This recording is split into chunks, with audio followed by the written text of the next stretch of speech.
What's up, everybody? You've reached tuck notes, how to do section, how to hold the phone the right way.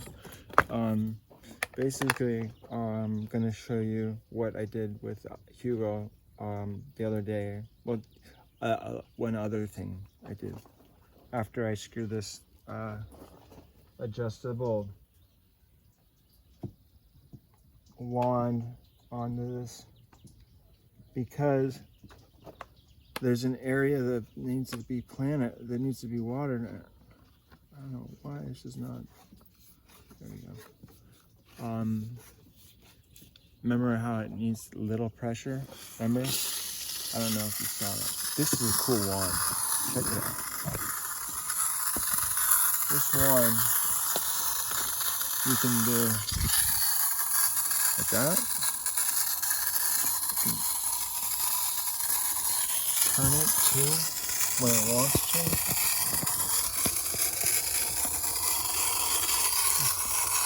Yeah.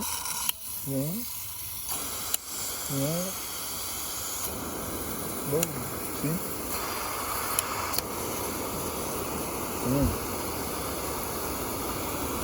Pretty cool. Oh. So, this is what we'll do for this. And you can get lazy and just leave it right there for a minute or two. It's pretty cool.